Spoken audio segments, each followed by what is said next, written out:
ഞാൻ തന്നെ ഈ പടത്തിൽ കുറച്ച് ഇഷ്ടപ്പെട്ട കാര്യങ്ങൾ ഞാൻ പറയാം. പ്രീവിയസ് പാട്ടിനെ അപേക്ഷിച്ച് ഈ പാട്ട് കുറച്ചും കൂടിയും സ്കെയില് വലുതാണ്. ആക്ഷൻ സീക്വൻസസും വയലൻസും കുറച്ചും കൂടി കൂടുതലാണ്. ആൻഡ് യെസ്, രൺവീർ സിംഗിന് കുറച്ചും കൂടി അഴിഞ്ഞാടാനായിട്ടുള്ള ഒരു അവസരമാണ് ഈ പടത്തിലുള്ളത്.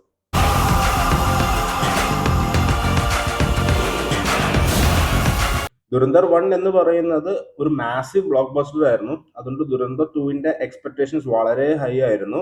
ഇൻഫാക്ട് എൻ്റെ എക്സ്പെക്ടേഷൻസ് ഹൈ ആയതുകൊണ്ട് തന്നെ ഞാൻ എൻ്റെ പ്രിവ്യൂ ഷോ ആണ് കണ്ടത്. മാർച്ച് 18 ഇറങ്ങിയ preview show.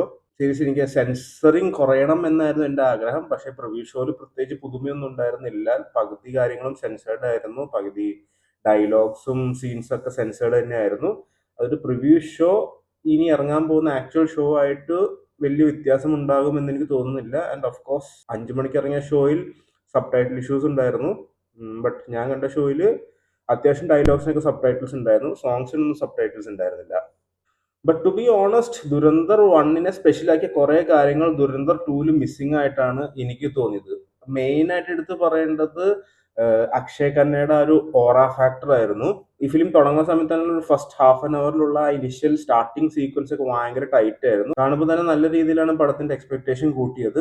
To be honest, first half was pretty decent. Second ഹാഫിലോട്ട് വന്ന സമയത്ത് വളരെ റഷ്ഡ് ആയിട്ടാണ് എനിക്ക് തോന്നുന്നത്. ദോ 4 hours ഉണ്ടെങ്കിലും ഒരുമാതിരി റഷ്ഡ് ആയിട്ടാണ് എനിക്ക് തോന്നിയത്. പല സീക്വൻസുകളും എന്താ പറയാ, നാച്ചുറലി വന്ന പോലെ എനിക്ക് തോന്നുന്നില്ല. യെസ്, ദുരന്തർ എന്ന് പറയുന്നത് കുറച്ച് പ്രൊപ്പഗൻഡ ഉണ്ട്. പക്ഷെ ദുരന്തർ 1ൽ എനിക്ക് തോന്നിയ കാര്യം, അതിൽ ആ പ്രൊപ്പഗൻഡ ഉണ്ടെങ്കിലും അത് നല്ല രീതിയിലാണ് ആ ഒരു ഫിക്ഷനും റിയാലിറ്റിയും ബ്ലെൻഡ് ചെയ്യുന്നത്. സെക്കൻഡിലോട്ട് വരുന്ന സമയത്ത് ആ ഒരു ബ്ലെൻഡിങ് ഭയങ്കര ഫോഴ്സ്ഡ് ആയിട്ടാണ് എനിക്ക് തോന്നുന്നത്. ലൈക്ക് ശരിക്കും ഒരുമാതിരി പ്രൊപ്പഗൻഡ കുത്തിക്കയറ്റണ പോലെ നമുക്ക് തോന്നും. അതാണ് എനിക്ക് മെയിൻ ആയിട്ടൊരു ഇഷ്യൂ തോന്നിയത്. പിന്നെ യെസ്, ഓഫ് കോഴ്സ്, ദുരന്തർ 1ൽ അക്ഷയ് ഖന്നയാണ് റഹ്മാൻ ഡക്കേറ്റ് എന്ന് പറഞ്ഞുള്ള മെയിൻ വില്ലൻ പ്ലേ ചെയ്യുന്നത്. സെക്കൻഡിലോട്ട് വരുന്ന സമയത്ത് ഒരു മെയിൻ വില്ലൻ എന്ന് പറയുന്ന ഒരു കോൺസെപ്റ്റ് മിസ്സിംഗ് ആയിരുന്നു. ബട്ട് യെസ്, അർജുൻ റാംബോള പുള്ളിയുടെ മേജർ ഇക്ബാൽ എന്ന് പറയുന്ന ആ ഒരു വില്ലൻ ക്യാരക്ടറിനെ നല്ല സൂപ്പർബായിട്ട് തന്നെയാണ് പ്ലേ ചെയ്തത്. But yes, of course, 4 hours പടം അത്യാവശ്യം നല്ല രീതിയിൽ ഇരുത്തുന്നുണ്ട്, നമുക്ക് കണ്ടിരിക്കാനും പറ്റുന്നുണ്ട്. പക്ഷേ ഈ ചില ഫാക്ടേഴ്സ് മിസ്സിംഗ് ആയതുകൊണ്ട് എനിക്ക് ഇപ്പോഴും ദുരന്തർ 1 തന്നെയാണ് ദുരന്തർ 2ന്റെ മുകളിൽ നിൽക്കുന്നത്.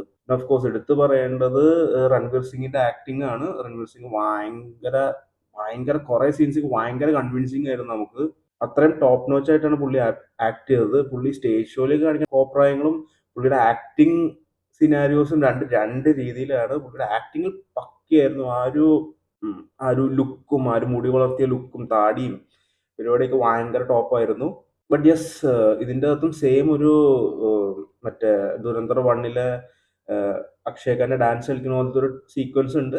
പക്ഷെ ആ സീക്വൻസിൽ കുറച്ച് ഡള്ളായിട്ട് എനിക്ക് തോന്നി. മ്യൂസിക് ഡയറക്ടർ ശശ്വന്ത് സച്ദേവ് നല്ല രീതിയിലായിരുന്നു ഫസ്റ്റ് പാർട്ടിൽ സ്കോർ ചെയ്തത്. പക്ഷെ സെക്കൻഡിലോട്ട് വരുന്ന സമയത്ത് സോങ്സ് കുറവാണ്, പക്ഷെ സ്കോറിങ്ങും അത്ര ഒരു ഇമ്പാക്ട്ഫുൾ ആയിട്ട് എനിക്ക് തോന്നിയില്ല. പക്ഷെ അത്യാവശ്യം നല്ല രീതിയിൽ റെട്രോ സോങ്സ് ഒക്കെ നല്ല രീതിയിൽ യൂസ് ചെയ്തിട്ടുണ്ട്. റാസ്പുട്ടിനൊക്കെ നല്ല രീതിയിൽ ഇതിൻ്റെ അത് യൂസ് ചെയ്തിട്ടുണ്ട്. ഓൾസോ സത്യം പറയാലോ, I was missing Hanuman kind lot in Dhurandhar 2. എന്തോ ദുരന്തർ 1ൽ ഹനുമാൻ കൈൻഡിന്റെ ആ ഒരു റാപ്പും നല്ല രീതിയിലായിരുന്നു ആ മൂവിനെ ഒരു എന്താ പറയുക വൈബ് ആക്കിയത്. ദുരന്തർ 2ലോട്ട് വരുന്ന സമയത്ത് കുറച്ചും കൂടി ഇമോഷണൽ ആയിട്ടാണ് കാര്യങ്ങൾ പോകുന്നത്. പ്രീവിയസ് ഫിലിമിന്റെ അകത്ത് ഒരു ഇമോഷണൽ സൈഡ് എന്ന് പറയുന്നത് രൺവീറിന്റെ ഹംസയും യാലിനെയും തമ്മിലുള്ള ഒരു റൊമാൻറ്റിക് കണക്ഷൻ മാത്രമായിരുന്നു ഫസ്റ്റ് പാർട്ടിലെ ഒരു ഇമോഷണൽ ട്രാക്ക്. ഇതിലോട്ട് വരുന്ന സമയത്ത് ഹംസയുടെ ഒരു പാസ്റ്റ് ഒക്കെയാണ് ഇതിന്റെ അകത്ത് ഒരു ഇമോഷണൽ ട്രാക്ക് ആയിട്ട് വരുന്നത്. യാലിന പ്രീവിയസ് മൂവിനെ അപേക്ഷിച്ച് റൊമാൻസ് ട്രാക്ക് ഇതിൽ കുറവാണ്. യാലിന ഇതിന്റെ അകത്ത് ഒരു കുറച്ചുകൂടി മെച്ചുവേർഡ് ക്യാരക്ടർ ആയിട്ടാണ് വരുന്നത്. യാലിന in the sense Sara Arjun ഇതിൻ്റെ അകത്ത് കുറച്ചുകൂടി ഒരു മെച്ചുവേർഡ് ക്യാരക്ടർ ആയിട്ടാണ് വരുന്നത്. പിന്നെ എനിക്ക് തോന്നിയത് ഇതിൻ്റെ അകത്ത് പല കാര്യങ്ങളും അവോയ്ഡ് ചെയ്യാമായിരുന്നു. ഒരുമാതിരി എന്താ പറയുക, ഭയങ്കര റഷ്ഡ് ആയിട്ടാണ് എനിക്ക് തോന്നിയത്. പല കാര്യങ്ങളും അവോയ്ഡ് ചെയ്യാൻ പറ്റിയ കുറെ സീക്വൻസസുകളും ഉണ്ടായിരുന്നു എന്ന് എനിക്ക് തോന്നുന്നു. ഓൾസോ ഇൻഫാക്ട് ഇതിൻ്റെ അകത്ത് എനിക്കൊരു സീൻ ഭയങ്കര അൺവാണ്ടഡ് ആയിട്ട് എനിക്ക് തോന്നിയത് അത് കംപ്ലീറ്റ്ലി അവോയ്ഡ് ചെയ്ത് വേറൊരു രീതിയിലുള്ള ഒരു പരിപാടി കൊണ്ടുവരാൻ പറ്റുമായിരുന്നു. ഫസ്റ്റ് പാർട്ട് കുറച്ചും കൂടി ഒരു സ്ട്രാറ്റജിക് ത്രില്ലർ പരിപാടിയാണെങ്കിൽ സെക്കൻഡ് പാർട്ടിലോട്ട് വന്ന സമയത്ത് it's more or less like an action drama. കുറച്ചുകൂടി ആക്ഷനാണ് കൂടുതലും പ്രാധാന്യം. ഒരു സ്ട്രാറ്റജിയും പരിപാടിയും കാര്യങ്ങളൊന്നും ഇല്ല. Like how they overthrow the politics പരിപാടിക്കൊന്നും വലിയ പ്രാധാന്യമില്ല. Full on action. ഇൻഫാക്ട് ഇതിൻ്റെ അകത്തൊരു ഡയലോഗ് പറയുന്നുണ്ട്, ഗവൺമെന്റ് ഓഫ് ഇന്ത്യ നമ്മളെ ഫ്രീ ആക്കി വിട്ടേക്കുകയാണ്, എന്ന് പറയുന്ന ആ പോയിന്റ് തൊട്ട് പിന്നെ സ്ക്രിപ്റ്റിന് വലിയ പ്രസക്തി ഇല്ല. പിന്നെ അങ്ങോട്ട് ചറപറ വയലൻസ് ആണ്. So to end Dhurandhar 2 was a pretty decent watch.